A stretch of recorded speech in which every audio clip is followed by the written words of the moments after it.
Hello everyone, welcome to ITV Gold. I'm Neena Rana from Sai CPA Services. Today we are going to talk about business taxes, some tips Mr. Kumar is going to give you. Um, the first and foremost thing that we think about starting a business entity is like which type of business entity suits my situation and what state should I incorporate the business. There are different types of taxes in different states. So let's go to Mr. Kumar and see. Absolutely. Again, welcome viewers. My name is AJ Kumar. I'm an accountant, a CPA at Science CPA Services. Will make your time worthwhile. As Neena mentioned, every business is concerned about taxes, how much the taxes are going to be.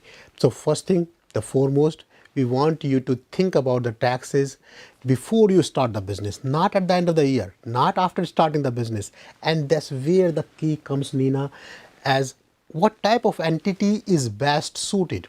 Depending on the type of entity you choose, some of the business entity has double taxation. You pay the tax at the corporate level, then you pay the tax at the personal level. Some of the entities are flow through. Some of the entities file a separate tax return. Some of the entities are included on your personal taxes. So you need to know what type of entity suits your business situation. And that has to happen before you start the business, not at the end of the year, not after the tax season. So we'll talk about a lot about the business entities today. Okay, Mr. Kumar, let's start with sole proprietorship. Absolutely. Sole proprietorship is the easiest company to manage. This is the first type of company. We have 5 type of company and sole proprietor happens to be the first type of company. Sole proprietor is something that you manage yourself, 100% owned by one person. You technically do not need to have a separate registration for it. A single member LLC, single member meaning 100% owned by one person, that type of LLC is often referred as sole proprietorship. Taxes for these type of companies gets included along with your personal taxes.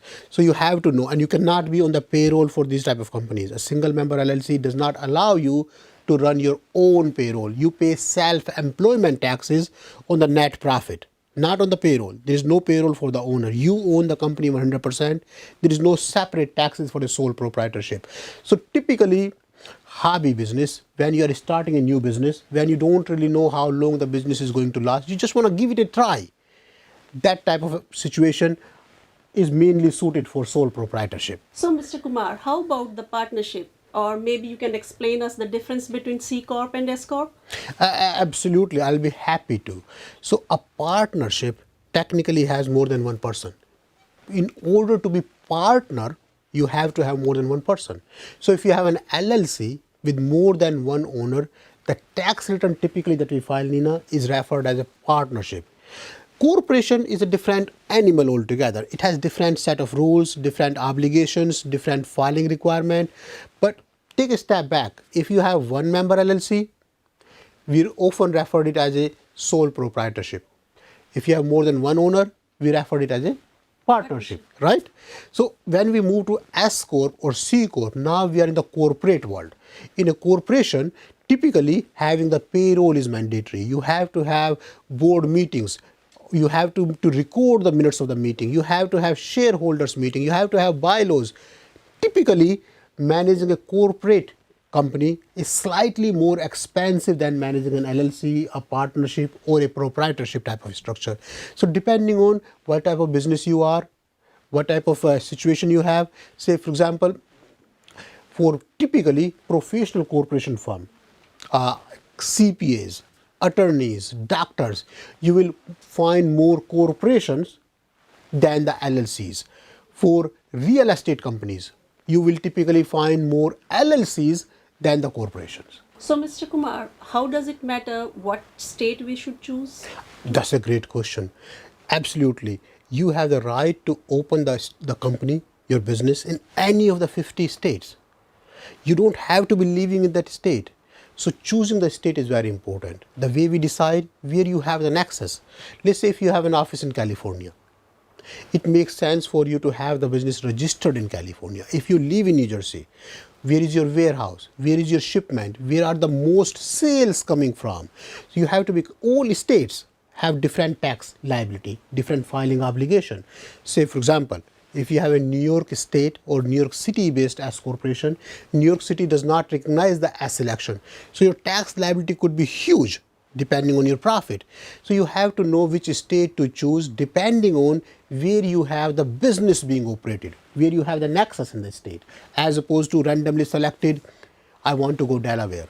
If you have a home in New Jersey, if your business is located in New Jersey and you are incorporating in Delaware, you will end up filing the Delaware taxes as well as New Jersey taxes. So, Mr. Kumar, one more question I have, like, can we use car or any truck for business purposes? Absolutely. Why not? You can definitely have a car or a truck under the business name. You can actually buy the car under the business name where the title is under the business name, or you can have the car title under your name and then deduct either the standard mileage or the actual expenses. We'll have a separate episode completely focused on buying the car under the business name or not. You have to be concerned about it because there are a lot of benefits of having the title under the business name, but there are a lot of downside as well. For example, getting the insurance may be difficult. If God forbid something is to go wrong with the vehicle, the company can be sued. So you have to be careful which way to go and you have to weigh out the pros and cons for having the car under the business name. So, Mr. Kumar, you gave a lot of information about businesses. What is the last tax tip that you want us to remember? Well, yes. Sometimes it gets overwhelming. When we have these type of episode, we give out lot of information in a very small time frame. The last thing you say, Nina, well, don't think about the taxes at the end of the year only. You have to keep taxes on your mind. You have to keep thinking about the taxes. While you are thinking about the taxes during the year, you have a lot of opportunities. You know what profit you are going to make in the year. You can do a lot of retirement contribution, SCP, IRA, 401k, solo retirement plans. You have to know what your benefits are. You have to know the rules. You have to watch the tax shows. You have to understand the tax laws, what's applicable in your case.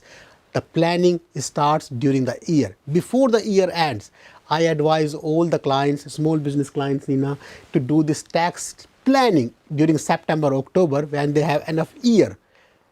They know what the profit is going to be. At the end of the year in February, March, a lot of time is too late to be doing any planning. So for all small business owners, please keep tax in mind. Keep watching ITV Gold. My name is AJ Kumar. I'm an accountant, a CPA. We are here for you. For any question, please write back to us. Thank you.